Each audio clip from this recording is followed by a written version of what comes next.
Now we are starting with the second lecture of the depreciation. इसका हम लोग second sum करेंगे, निकालो फटाफट. On 1st April 2016, Mrs. Poonawalla and Company Latur मिला.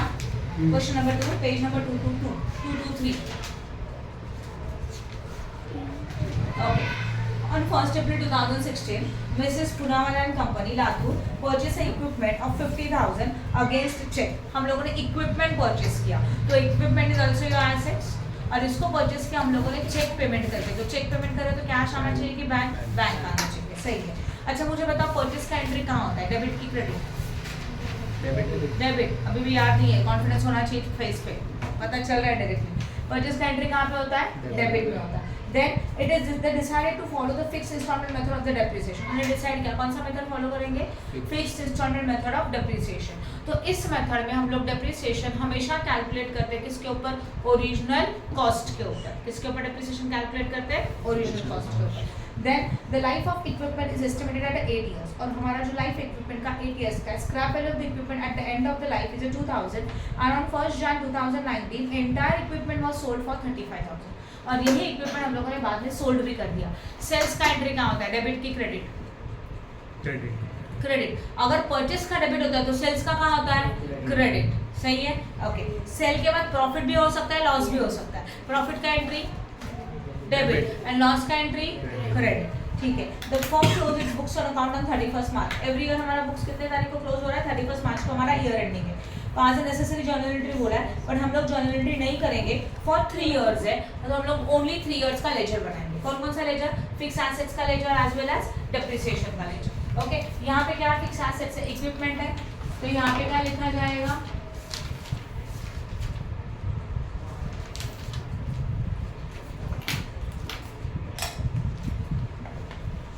Equipment account. लेजर किस तरह से ड्रॉ होता है, सबसे पहले कौन सा कॉलम आएगा बताओ, डेट. यस और नो. बाद में क्या आता है, पर्टिकुलर. एक छोटा सा कॉलम भी होता है, वो हम ड्रॉ करेंगे. फिर क्या लिखेंगे, अमाउंट. ये मिडिल वाला लाइन है. वापस से क्या होगा, डेट. फिर क्या होगा बोलो, पर्टिकुलर्स. वापस से एक छोटा सा लाइन आता है, that is a JF and फिर अमाउंट. ठीक है. तो यहाँ पे क्या होने वाला है, डेट. यस और नो.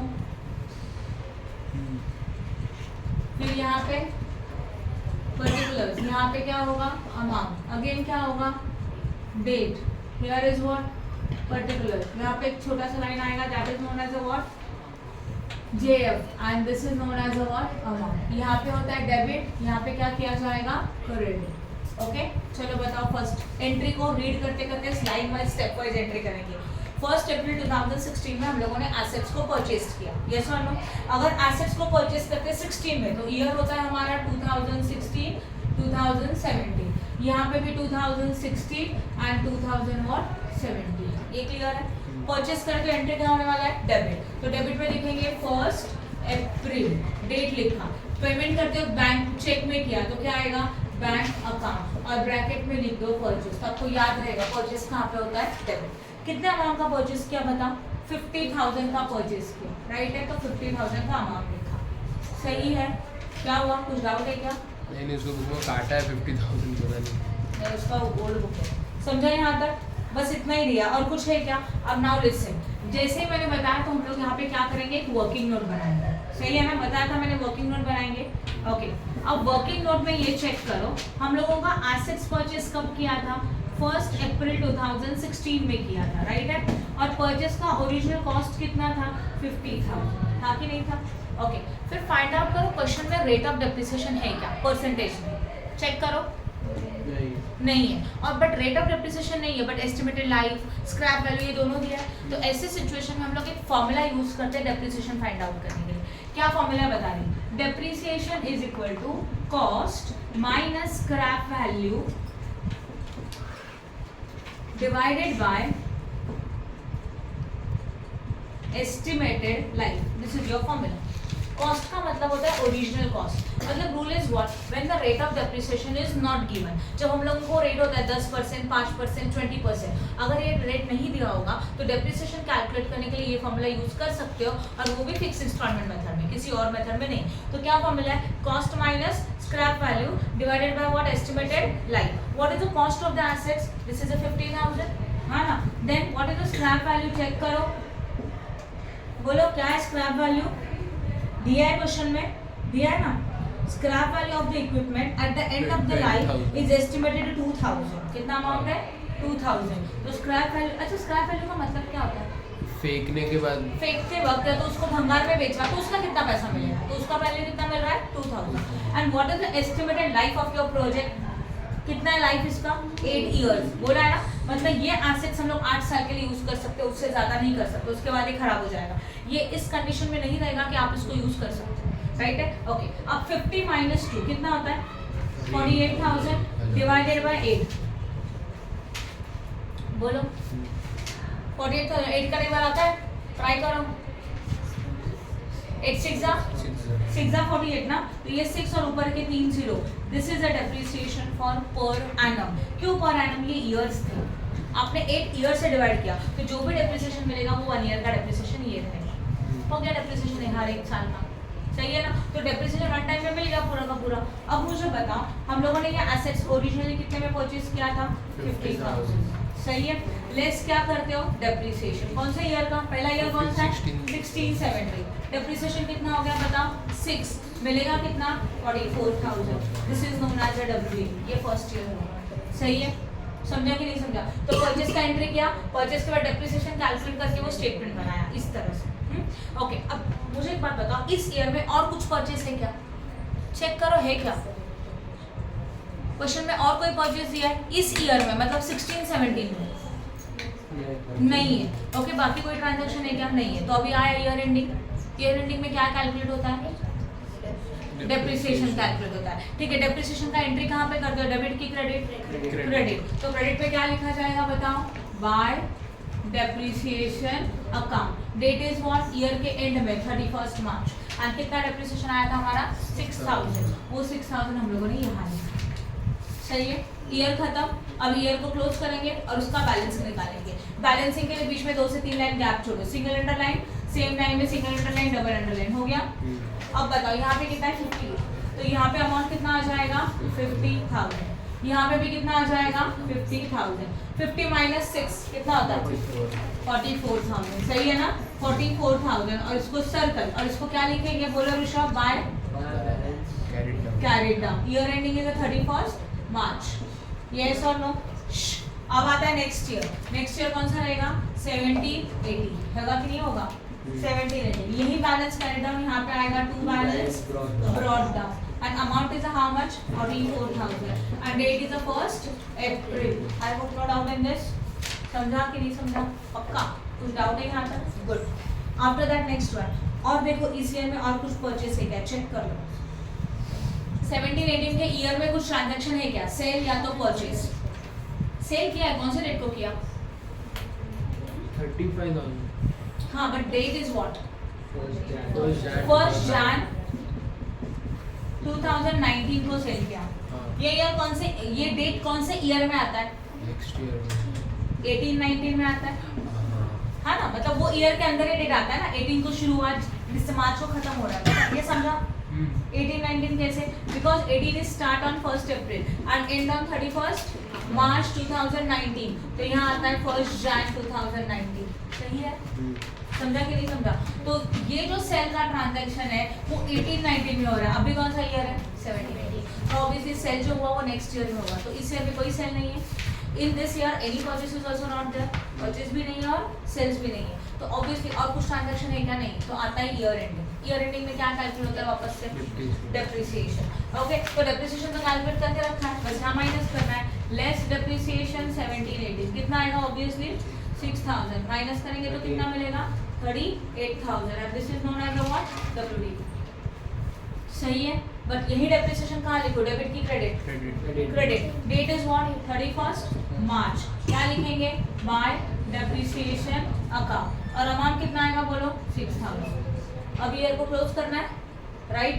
ईयर को कैसे क्लोज करेंगे? Single underline, double underline, again single underline, double underline. यहाँ पे कितना होगा? 44। यहाँ पे भी कितना होगा? 44,000। 44 माइनस 6 कितना आता है? 38,000। यस और नो? तो यहाँ पे क्या लिखेंगे? By balance carried down. Date is what? 31 March, सही है? समझा? ओके, अब यहाँ पे क्या लिखोगे बताओ? 18-19। Here also 18-19। Date is what, opening में 1 अप्रैल, उसको क्या लिखा जाएगा, to balance and amount is how much 38,000. Okay. In this year any sale और परचेस इज देयर, चेक करो. सेल है, कौन से डेट को सेल है, 1 जनवरी. कहाँ आएगा सेल का एंट्री, डेबिट की क्रेडिट, क्रेडिट. तो देखो यहाँ लिखेंगे 1 जनवरी बाय बैंक, क्योंकि सेल करेंगे तो पैसा आ जाए, और ब्रैकेट में लिखेंगे सेल. कितने में सोल्ड किया, 35 में सोल्ड किया ना. देखो सेल के टाइम पे ना कुछ स्टेप्स होते हैं, मैं यहाँ लिखूंगी. सेल के टाइम पे पहले सेल का एंट्री करो क्रेडिट में, और उसमें लिखो सेलिंग प्राइस. हो गया मेरा पहला step. Okay. Second step is what, find out depreciation, find out depreciation on sale. जो एसेट्स आपने सोल्ड किया उसके ऊपर का डेप्रिसिएशन निकालो. यही एसेट सोल्ड हो रहा है ना, तो इसको टैग लगा दो, now it is a sold. इसके ऊपर का डेप्रिसिएशन निकालना है कंपलसरी. अब हम लोगों को डेप्रिसिएशन निकालना है, नो प्रॉब्लम. यहाँ लिखेंगे डेप्रिसिएशन व्हाट 1890. नाउ लिसन, ये अमाउंट कितना है 6,000. और ये पूरे साल का है. आपने ये एसेट्स कब सोल्ड किया, 1 जनवरी. ओके. तो फुल ईयर यूज किया क्या, नहीं. तो अगर हम लोगों को डेप्रिसिएशन निकालना है सेल के टाइम का, तो कैसे निकालेंगे, डेप्रिसिएशन इज इक्वल टू 6,000 पूरे साल का था. ओके. अब हम लोग ये सोचेंगे हमारा ईयर कब शुरू होता है, 1 अप्रैल 2018 को शुरू हो रहा है, और आपने सेल कब किया, 1 जनवरी 2019. मतलब कितने पीरियड के लिए हम लोगों ने ये एसेट्स यूज किया. डेप्रिसिएशन कैलकुलेट करते हैं तो उतने ही पीरियड का कैलकुलेट किया जाता है जितने पीरियड के लिए हम लोग एसेट्स यूज करते हैं. समझ में आया. अगर हम लोगों ने 1 जनवरी को एसेट्स को सोल्ड किया तो एसेट्स यूज हो गया अप्रैल से लेके कब तक, जनवरी. तो कैसे कैलकुलेट करेंगे, अप्रैल, मई, जून, जुलाई, अगस्त, सितंबर, अक्टूबर, नवंबर एंड दिसंबर. कितने मंथ्स हो गए, 9. दिसंबर तक क्यों लिया, क्योंकि 1 जनवरी को बेच दिया. तो 1 जनवरी के मंथ में आपने एसेट्स यूज किए क्या, यस और नो, नहीं किए. तो हम लोगों ने फुल ईयर में कितने मंथ्स के लिए एसेट्स यूज किए, ओनली 9 मंथ्स. ये लॉजिक समझ में आ रहा है, यस और नो. जब भी आप सेल करते हो तो आपको डेट कंसिडर करना इंपॉर्टेंट है. सेल का डेट क्यों चाहिए, जिस दिन सेल किया उस तक की डेप्रिसिएशन, उस डेट तक का ही डेप्रिसिएशन कैलकुलेट होता है ईयर के स्टार्टिंग से. मतलब ईयर के स्टार्टिंग से लेके सेल डेट तक. ईयर स्टार्टिंग इज व्हाट, अप्रैल, मई, जून, जुलाई, अगस्त, सितंबर, अक्टूबर, नवंबर, दिसंबर. कितने मंथ्स हो जाते हैं, 9, क्योंकि 1 जनवरी को एसेट्स को सेल कर दिया था. तो ये एसेट्स हम लोगों ने 18-19 के ईयर में ओनली 9 मंथ्स के लिए यूज किए. कितने मंथ्स के लिए यूज किया, ओनली 9. तो कैसे आएगा, इंटू 9 डिवाइडेड बाय 12, क्योंकि पूरे महीने में 12 महीने, पूरे साल में 12 महीने होते हैं. अब इसका कैलकुलेशन 3 3 जा 9, 3 4 जा 12 आया ना, 6 3 जा 18 डिवाइडेड बाय 4. 2 से हाफ कर दो पहले, 2, और यहाँ पे आएगा 9. यहाँ से 2 1 जा 4,000 आया. समझा कि नहीं डेप्रिसिएशन कैसे कैलकुलेट किया. तो यहाँ पे हम लोग लिखेंगे कितने मंथ्स के लिए था, 9 मंथ. लिखो यहाँ पे 4,500, राइट है. माइनस करके आपको क्या मिलेगा, WDV. तो 4 गया 33,500. समझा कि नहीं समझा, बोलो फटाफट, राइट है यहाँ तक. ओके. नाउ लिसन, ये डेप्रिसिएशन कौन से ईयर का था, 18-19. और हमारा स्टेप क्या है, सेल करना है पहले. सेल के बाद क्या करना है, सेल के ऊपर का डेप्रिसिएशन. वो डेप्रिसिएशन 2 जगह पे पोस्ट होता है. एक यहाँ पे माइनस होता है कि नहीं, किया कि नहीं माइनस, ये देखो ना. और दूसरा इफेक्ट यहाँ, तो यहाँ लिखेंगे बाय डेप्रिसिएशन. अब ये डेप्रिसिएशन हम लोग लिखेंगे 1 जनवरी को, क्योंकि सेल का जिस दिन हुआ उसी दिन डेप्रिसिएशन कैलकुलेट किया. ओके. और वो डेप्रिसिएशन कितना था, 4,500. समझा कि नहीं समझा. और थर्ड स्टेप होता है आप निकालो प्रॉफिट या तो लॉस ऑन सेल. जो सेल किया उसके ऊपर का प्रॉफिट हुआ कि लॉस हुआ, वो सोचेंगे. कैसे, देखो वैल्यू कितना है एसेट्स का, ये था पहले. डेप्रिसिएशन कर करके कितना वैल्यू हुआ, इतना. इस एसेट्स को आपने कितने में सोल्ड किया, 35,000 में सोल्ड किया ना. ये अभी का एसेट्स का वैल्यू है. इसको हम लोग सेल कर रहे हैं कितने में, 35,000 में. तो इनको करेंगे कंपेयर. सोचो डिफरेंस निकालो, 35 माइनस 33,500 कितना आता है, सही है, आया ना. अब ये सोचना, जिस एसेट्स का वैल्यू 33,500 था उसको हम लोगों ने सेल किया 35,000 में. प्रॉफिट है कि लॉस है, प्रॉफिट है ना. ज्यादा वैल्यू पे बेचा तो अपने लिए क्या हो गया, प्रॉफिट. अब इसको बोलते हैं प्रॉफिट ऑन व्हाट, सेल. समझ में आया? तो जब भी सेल का लास्ट बेंच, जब भी सेल का ट्रांजैक्शन आता है तो वहां पे आपको तीन स्टेप समझ में आए। पहले सेल का एंट्री, डेबिट की क्रेडिट, क्रेडिट, सेल का एंट्री क्रेडिट, सेल के बाद जो एसेट सोल्ड किया उसके ऊपर का डेप्रिसिएशन, वो भी क्रेडिट, राइट है। फिर जो एसेट सोल्ड किया उसका प्रॉफिट या तो लॉस। अभी क्या हुआ आपको? प्रॉफिट कहाँ जाना चाहिए? डेबिट। क्या लिखेंगे? To profit on sale, bracket में लिखो पीएन। कितने का प्रॉफिट हुआ? 1500। Date is what? जिस दिन सोल्ड किया वही डेट आएगा। तो सेल के टाइम पे ये तीन ट्रांजैक्शन आते ही है। प्रॉफिट हुआ तो यहाँ, लॉस हुआ तो यहाँ। देन कुछ डाउट है क्या? बताओ। समझा? ओके। अब वापस ये कौन सा डेट था? कौन से डेट के ट्रांजैक्शन किए? 1 जन। अब वापस क्या आता है? Year ending. ईयर एंडिंग का डेट क्या है? 31 मार्च में हम लोग वापस से डेप्रिसिएशन करते कि नहीं करते? बट कौन सा एसेट था हमारे पास? एक ही तो एसेट था और उसको सोल्ड कर दिया। तो ये एसेट्स है क्या अपने पास डेप्रिसिएशन के लिए? नहीं है। तो अभी डेप्रिसिएशन नहीं होगा क्योंकि इस एसेट्स को सेल कर दिया। सेल करने मतलब ये क्या बिजनेस के बारे में? हमारे पास कोई भी एसेट्स नहीं है। 31 मार्च के डेट में जो एसेट्स हमारे पास है उसी के ऊपर डेप्रिसिएशन निकलेगा। ये एसेट्स तो आपने सेल किया, तो सेल किया तो चला गया, कोई एसेट्स है ही नहीं है, तो डेप्रिसिएशन 31 मार्च के टाइम पे कैलकुलेट नहीं होगा। डन? समझा? ओके। अब ईयर को टोटल करेंगे। चलो बताओ फटाफट। 38 प्लस 1500 39,500 और यहाँ पे हो गया टैली, चेक करो। इस तरह से वही हो गया है ना?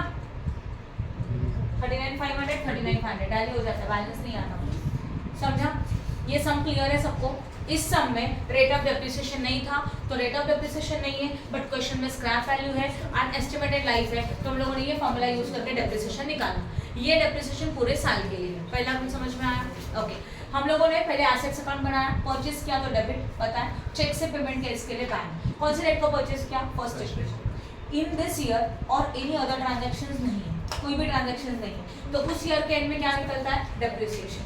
ये डेप्रिसिएशन था, यहाँ पे माइनस करके वैल्यू निकाला, यही डेप्रिसिएशन आपने यहाँ लिखा, बैलेंसिंग फिगर, क्लोजिंग बैलेंस है, यही क्लोजिंग बैलेंस नेक्स्ट ईयर के लिए बनता है ओपनिंग बैलेंस। देन समझा यहाँ तक? अगेन इन दिस ईयर कोई भी सेल एंड परचेस कोई भी ट्रांजैक्शन नहीं है, तो हम लोग आएंगे एक साल खत्म हो गया, खत्म होने के बाद 31 मार्च में वापस क्या कैलकुलेट करेंगे? डेप्रिसिएशन। सही है। ये डेप्रिसिएशन कहाँ लिखेंगे? क्रेडिट में लिखा, यही अमाउंट 6,000 पूरे साल के लिए एसेट्स यूज हो गया था। अगेन बैलेंस निकाला, this is the closing balance, this will be opening in the next year. अभी इस ईयर में 1 जन को हम लोग एसेट्स को सेल कर रहे हैं। सेल करेंगे तो 3 स्टेप। पहला सेल का एंट्री क्रेडिट में, जो सेल किया वो प्राइस, जो सेल किया उसके ऊपर का डेप्रिसिएशन यहाँ निकाला। क्यों? क्योंकि ये एसेट्स आपने यूज किया अप्रैल से लेके सेल डेट तक।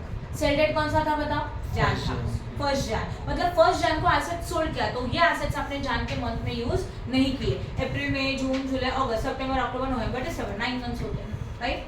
इसलिए 9 मंथ का डेप्रिसिएशन निकाला, वो आया 4,500। नॉर्मल डेप्रिसिएशन यहाँ पे माइनस भी किया और यहाँ पे क्रेडिट में भी लिखा, हो गया। एंड डेप्रिसिएशन के बाद चाहिए प्रॉफिट हो रहा है कि लॉस हो रहा है, राइट है? ओके। तो कैसे सोचा? ये WDV वैल्यू है। WDV वैल्यू का मतलब होता है आज के डेट में हमारे एसेट्स का वैल्यू 33,500 है, राइट? जिसको हम लोग सोल्ड कर रहे हैं, कितने में सोल्ड कर रहे हैं? 35,000 में सोल्ड कर रहे हैं, सही है ना?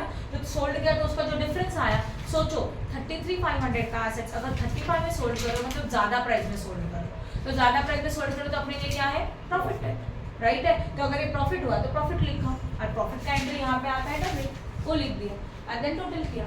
ईयर के एंड में ऑन डेप्रिसिएशन भी आता है, बट कौन से एसेट्स के ऊपर? जो एसेट सोल्ड किया उसको छोड़ के रिमेनिंग एसेट्स के ऊपर, बट कोई एसेट्स है ही नहीं है। तो 31 मार्च के डेट में हमारे पास कोई एसेट्स नहीं है, इसके लिए कोई डेप्रिसिएशन नहीं आया। Then close the account at end में अगर इस एसेट्स को सोल्ड किया तो ये टैली ही होगा। समझा कि नहीं समझा? कर सकते हैं ये सम? ओके।